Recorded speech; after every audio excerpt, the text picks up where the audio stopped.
Welcome everybody to Neutral Perspective. Bayern Munich 4, Real Madrid 3. Bayern Munich has won 6-4 on the aggregate. And you know what? You have to give credit to Bayern. I think the system of Bayern is really messy for me. I think that it was just the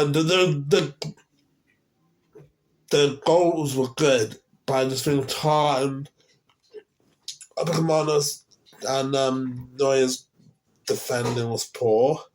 The first one by Arno Güler goal, you've got a 60,000 capacity at Allianz Stadium. You can kick the ball anywhere you want, and you decided to give it to Arno Güler. It doesn't make sense. I don't like when people do that, making excuses that they kick the ball and just make a mistake like that. I just think that, you've got a big stadium, the difference between red and white. I think that it is a not a tough decision to make for Neuer. Is the goals that the standard of the ideas of the goalies, the defenders that make these decisions? Like, is it really a massive difference? No.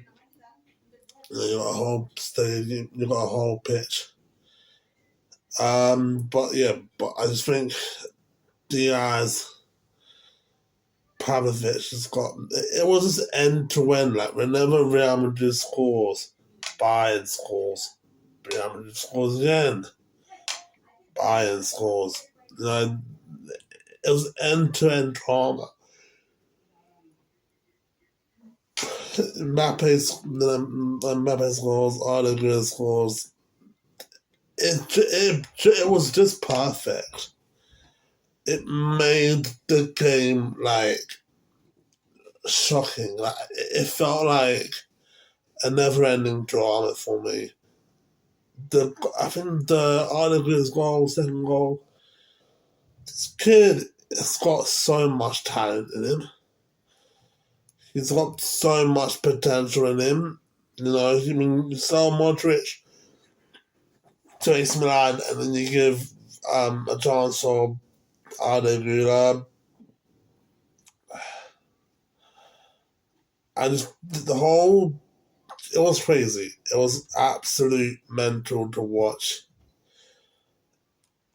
I was thinking, okay, you know what? I hope it's at 5-5.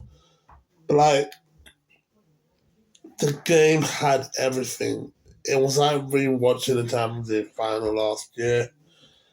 It was just mesmerizing. The fact that the match had so much that it had to get ruined by the red card. It just shows how careless Camavinga was. Camavinga, the first foul is a foul, tackles him, not a dangerous tackle, but it's a foul. The second one, he knows the referee blew the whistle, he makes a challenge, and you know what? Grabs the ball, just walks away, and I'm like, I don't get it. I literally don't understand this rule. There's so many times where players would get booked where the player will get the ball and just walk away or just hit the ball out of the pitch when there's a free kick or a penalty. I mean, it disrupts the game, but I just think, it's really a stupid rule. Because now, the Google got sent off after the match, and Camavinga got sent off during the match. and it was difficult to defend. The decision the referee made broken Real Madrid. It was stupid in both ways. Like, Camavinga for carrying the ball and walking around, pretend nothing ever happened, was just something was stupid. But I think that the whole refereeing system of the whole you can't kick the ball. I'll kick the ball. I'll be honest with you. Like, in a game like this, semi-final, quarter-final, and you're going to kick the ball or just show out your frustration, bloody do it. I mean, you're not actually harming the player once you hit the ball.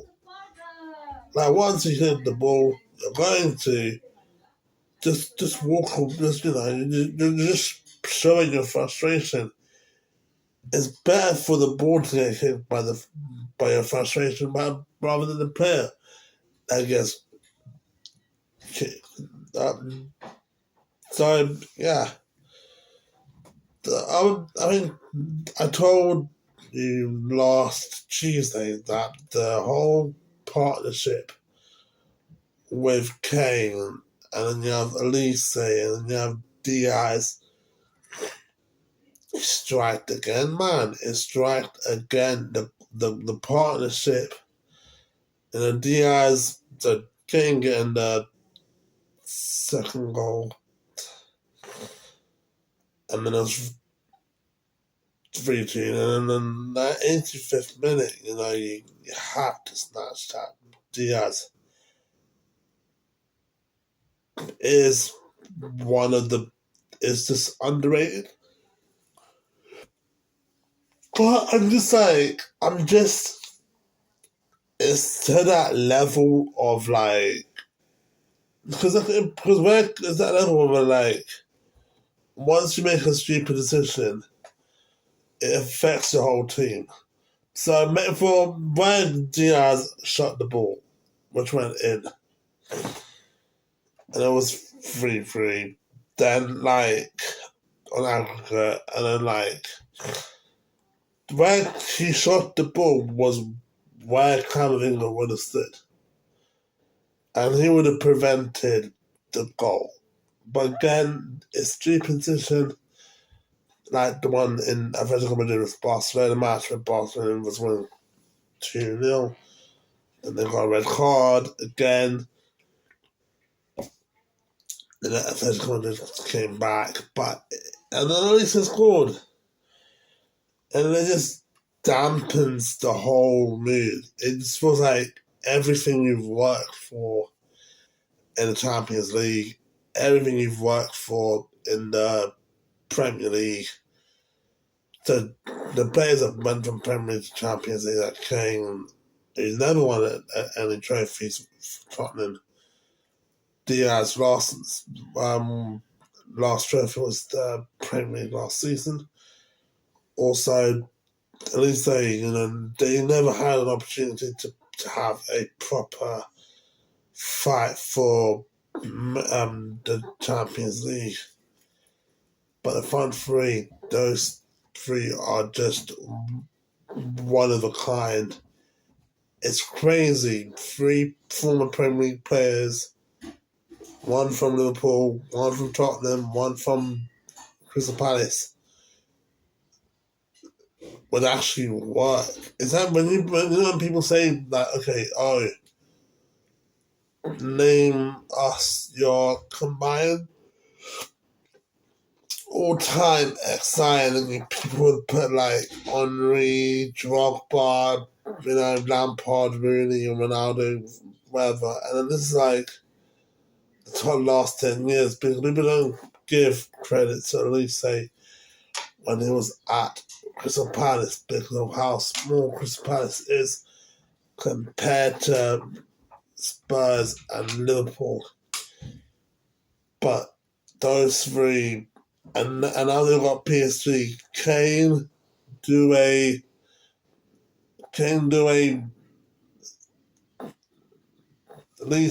Diaz, Kvaratskhelia, Dembele. Those six players are gonna run wild. These guys are gonna bloody go crazy. They're gonna go crazy. Mayhem is gonna erupt in Parc des Princes and Allianz Arena. By the way, Arsenal drew 0-0 to Sporting Lisbon, as Arsenal through against Atletico Madrid. Like I said, PSG and Bayern Munich came. Elise Diaz versus Kvaratskhelia. Dembele doing the 2020, the COVID year Champions League final gets to be relived.